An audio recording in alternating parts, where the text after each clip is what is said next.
This is Isha Big Brother Boomerang from 410 Line Dancers. This is 410 Line Dancers TV. And today we are talking to Bernadette Burnett. And if you don't know, she is not only a legend. Do we use the L word with you? Well, yeah, I think they do. They got a whole show about you. It's like a whole show, the L word. That's her. Not that other part, but you know, the L word. That's you. I guess. Okay. Yeah. The legend, the original Dave Bush dancer. Yeah. Well, no. Well, no. Let me see. Well, okay. This is how it goes. Okay. Give me. Okay. So I'm not the original. One of the original Dave Bush dancers. I came in on the second round of Dave Bush dancers. So, yeah. Okay. So she's Dave Bush dancers 2.0, which one we like. We're like version 14, 17, 24 or something, but you like 2.0. We like 2.14, 17.19, something else. You 2.0 though. Yes. Brooklyn Ed and I came in at the same time. Wow. Back in 98. 1998. This is 22. That means how long you been dancing? 24. Well, I was line dancing before I became a Dave Bush dancer. So back in 93, I started line dancing. Wow. She got 3 stacks in the game, 30 years. Next year, February will be 30, yes. Okay, so, we got to ask the question everybody want to know. How many doggone line dances have you done made in 30 years? Okay, so back in 2014, I stopped logging at, I think it was like maybe 600. So you ain't got no 600 line dances. Yeah, I do, but they're not. But they're not released, and I have them on that. Back then, they're on paper, but they're in storage somewhere. But now, anything that I make now, I put on YouTube, and just it's what is it? Unlisted or what is it? Public or whatever. You can't see it unless I release it. So 600 plus. Yeah. Oh yeah. Okay. Yeah. That was. I thought you were trying to say you only had 600. I was like, don't be acting like that. No. I know you got at least 1,500. It might be, but yeah, back in 2014 it was like about 600, and so yeah, from that, yeah. Okay, so what inspires you to keep creating line dances? Music, and just the need to move. I have folks who send me music. My daughter especially. She's the number one. And then, I might be somewhere shopping and might hear something. So I Shazam the song, find the song, and then, I'll just put something together. Or, I might have the TV on, infomercials, whatever. Song come on, wake me out my sleep. I'm like, okay. I just feel the need to put something together. So yeah, it's just the need to, the love of music, the passion, because I started off playing music back in middle school.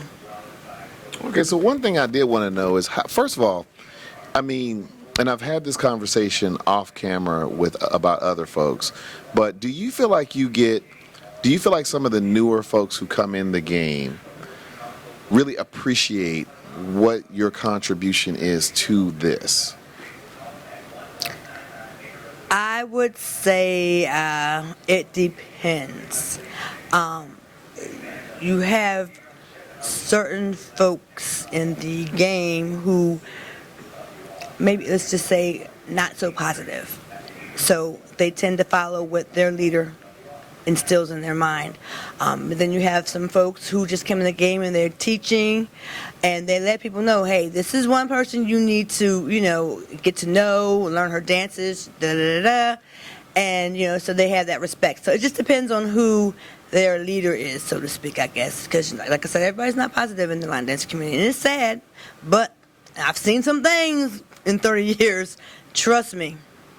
Okay, even though everybody might not be. I don't think everybody there's nobody who likes everybody or anybody. I think everybody got somebody that don't like them. But even with that said, though, that still doesn't mean that people don't respect the work that you put into this. Or do you think differently? For the most part, yeah, they do respect. There's been a couple of incidents where, where the respect was lost on the floor. But I kept my cool, my composure. But, yeah, for the most part, they do respect, and then I just go with, I just roll with it. I mean, I have no time for that, you know. Plus I have folks, you know, like my BFFs and, you know, my folks that have been dancing with me for years, you know, they keep me grounded. And, you know, sometimes every now and then I might, you know, want to clap back. But, you know, they talk me off the ledge and, we you know. human. We human. Well, right? yeah, I mean, but after almost 30 years, you just get tired of it. You just get tired of it. But one thing I do want to say about that though, because you know, I do understand the frustrations that come with people that are coming for you. But what I see, and I'm just going to say because you know Big Brother does watch, I do see that there are quite a few people, in my opinion, who follow your lead. Now, how do you feel about people who follow you? Do they reach out and acknowledge you when they do it? And what's your thoughts about that? Oh, they do, and I appreciate them. Trust me, I appreciate everyone. I feel blessed and honored to have folks who just want to learn and just enjoy watching. I mean, I have folks that I don't even know come up to me and say they watch the YouTube channels and they learn from me. So that keeps me going, and it just lets me know that although you might see certain things on social media and you might not think they're watching and people support you, the masses are bigger than those, and there's always someone watching. So that's what keeps me going from when I go to these events and people come up to me and tell me, and that's my encouragement and keeps me going. Yeah, I think that if you're not careful, you can get yourself caught into listening to a few and not the masses, which is why I wanted to ask you about that, because I really want to make sure that you understand that the community at large, to me, has tremendous respect for what you do. Even if you don't necessarily see that, but you need to know, I'm saying it, I'll say it on camera, we have tremendous respect for your work. Yeah, I appreciate Tremendous respect for your work. You did not get a lifetime achievement. I don't have one. Oh. I need one. It's coming. Mike Womack, I need a lifetime achievement. But It's coming. Either way, you got one, I don't. So there's a reason that you got one. I don't feel a way about that, but there's a reason that you got one. So I'm wondering, is it possible that we don't spend our time worrying about folks who don't like us and mess around and ignore the folks who do love us? I just want to add, I actually have 2 lifetime achievements and 1 Keeper of the Culture Award. Hold on, I'm over here shorting you. Hold on. 2, wait a minute. You 2-0 on me plus 1-0 on the keeper. Wait a minute. You 3-0 on me. I ain't got none of that. And you over here talking about people hating on you. Of course they're going to hate. Yeah, but it's sad though, because I come from a family that, you know, we just love everybody. We love on everybody, and you know, I might not even know you, but I'm going to come in the room and give you a hug and speak. So it bothers me when, you know, I hear people, you know, say things and they don't even know me. They judging me, don't even know me, but once they get to know me and talk to me, they're like, you know, they see. I really want you to, you know, I really don't want to try to tell you what to do because, I mean, you done forgot more than I know. But what I will say is, if you're getting those kind of acknowledgments and awards, and then that's not even talking about the relationships you have with the musical career and the musicians, the Peabo Brysons, and a lot of the other people that you've collaborated with and make dances with that most of us could only dream of, I'm telling you, you're probably getting more love than you're probably giving credit for. I would agree. Okay, so we're gonna get Bern to stop talking about all these people who hating on her. We're gonna start getting her to talk about these people who love her, because people love you just like they love Brooklyn Air. They love you, Bern. So I really want you. People don't like anything. There's gonna be minutes and times that they may not necessarily like you doing this or saying that, but that does not mean that they don't love you. I really want you to get that. Okay. I hate to actually have to say that, but I know. Sometimes I need to hear that. It needs to be reinforced sometimes, every now and then. So thank you for that. So there's not only that, I wanted to also talk about what you're doing in Philly. There was a dance that I saw Ray Boy do. He said there was a collabo that was really brought together by you. And there were 7 choreographers that came together on this wonderful dance. And when he did the dance, he called everybody out, starting with you. Talk about that. That's Ray. I call him Rayster. His brainstorm. That's oh Lord. That's a very advanced dance. Let's just say. And I still have yet to learn it.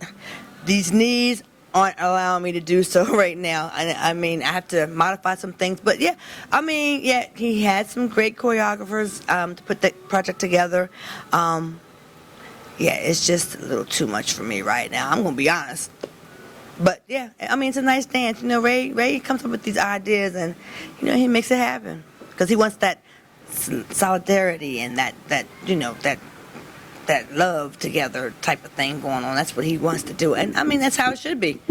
Wait a minute, was your name in that? Did you not have any solidarity and love in that? I mean, I did. I put a part in there. Okay, let's my, not my be... part. My part's probably the easiest part in the dance. Don't nobody know whose part is what part? Oh, Well, I'm telling you, my part's the easiest part. there ain't no easy parts in that dance. I'm telling you. My part's the easiest of the easy. I'm telling y'all, if y'all see that dance, there's no easy parts to that dance. No, he's not lying. Yeah, that dance, like I said, is an advanced dance, but it's nice, but it's an advanced dance. So how do you power through the injuries and the aches and pains that comes with 30 years of doing this? Yeah, well, it's hard. But a lot of meds, ice, what they say, rice? Yeah, that's what I have to do right now, because actually I need 2 knee replacements. So, but because of the love of dance, I just do what I can do, as much as I can do. I have to modify things right now. So I just try to keep on pushing on as best as I can. I mean, I can't stop. I can't stop. So one thing I will say to you guys out there, believe me, if Bernadette stopped dancing or something ever happened where you couldn't dance, it's a lot of times people wait till you're dead or you can't do it before they start showing you. Don't wait. Bern needs a love now. So y'all be thinking that folks don't need this love. That is not true. We all need it. Yes, we do. Yes, we do, and it keeps us motivated and keeps us going. So just, take the time. Just you see somebody walking down the street or whatever, smile to them. Give them a smile and a wave or a hug. I mean, you never know. That could make somebody's day. So if you stop line dancing, just for the sake of conversation, you got your knees replaced, would you stop line dancing in terms of, like, are there other challenges that you could take on to continue in this journey, or would you just kind of stop altogether? Oh, no, I'm going to keep on going, continue. Okay. I guess by me being somewhat disabled or handicapped, it's teaching me how to do things in different ways. I'm coming up with different ideas. So, my dances, anything I create now, it's a little bit more. Not saying that all my dances back in the day when I was able to dance the way I was were complicated. They weren't. I tried to make things maybe with a little trickery, might be a little harder than anything. It wasn't nothing super, super hard, but now things are like a little bit more like easy, like short and easy. And then, I try to look at a different demographic area, like, adults with disabilities. They want to line dance too. So, sometimes I have to modify certain dances where we might have to do a 4-wall. I'll make it a 1-wall because they might get confused with and it's just teaching me it's making me think of different ways to be more creative with the line dance, especially with the beginner stuff. So, yeah. We've been talking to the legendary Bernadette Burnett out of Philadelphia, PA. We talked about her dance with Sensei. Ray Boy. Yes. The racer. Oh, let me just say though, I'm really East Norriton. Oh, I'm sorry. That's okay. It's a joke. So long review. Every time Butch used to interview me, I'd be like, he's like, Philadelphia. Nope. East Norriton, Norristown area. That's really where I'm from. But we just say Philadelphia because it's broad. And I'm about 30 minutes away from Philly, but I'm still Philadelphian. Hey, so Philly, representing Philly. All right, and you still have your normal class in there? You still teaching at your normal spot? Yeah, mostly beginners in East Norriton. Well, no, that class is in Norristown. Actually, they requested a second class, so I'll be doing 2 classes, which is good. I have a 4th Sunday event called the All Request Throwdown in Norristown. We call it Artin for short, and that's usually the 4th Sunday in Norristown at the gym where I teach, 3 to 7:30. We do like a little mini class, and my boy Earl Miller Jr. Hey Earl E. The infamous. That's the infamous E. He helps me with the teaching, and because I I can't stay on the floor for long periods of time because of my knees, so he helps me. He's a very big help. So he helps me lead off the dances and teach and everything. So yeah, come join us every fourth Sunday, 3 to 7:30, $10. Bring your chair, food, drinks permitted. See you there. So the last thing I want to ask about this controversy. Controversy. The nasty girl. Okay, so I'm setting the record straight. The nasty girl is, no, let's reverse that. The wobble is not the wobble. It's the nasty girl, which originated from Philadelphia, PA, from Butterball's posse. Okay, Butterball is, well, he was, God rest his soul, a legendary radio personality from our radio station, WDAS 105.3. He had a little posse called Butterball's Posse, and that's actually where I got my line dance career started. I used to party with them. Back then, we might have had 5 line dances. We recycled those dances to whatever song fit, and Nasty Girl was one of those dances that we would do all the time. And then Dave Bush, who actually kind of like got the credit for it, he used to party with Butterball's Posse.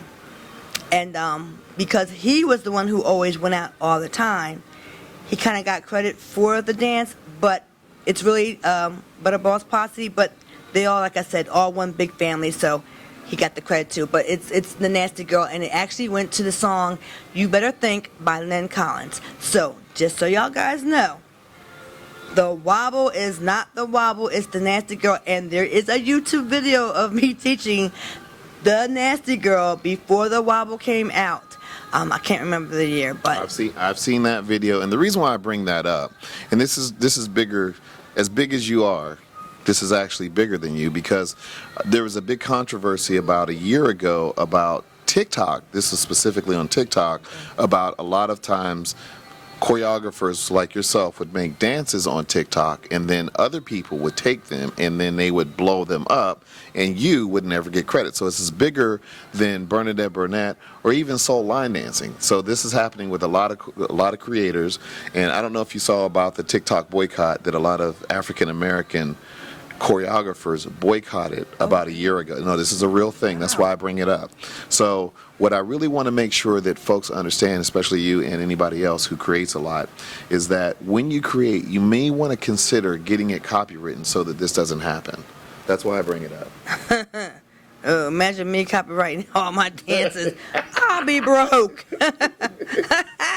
But no, I do get that. Yes, it makes sense. And you know, it's funny, I can't remember her name for the life of me. It escapes right now. But the young lady who actually made the dance from Butterball's Posse, I had spoken with her, and I'm like, you know, that's a shame, because, you know, dude was getting he got paid off of that wobble. He got paid. And, you know, and it's her dance, and she's just like nonchalant, like, well, it's okay, you know.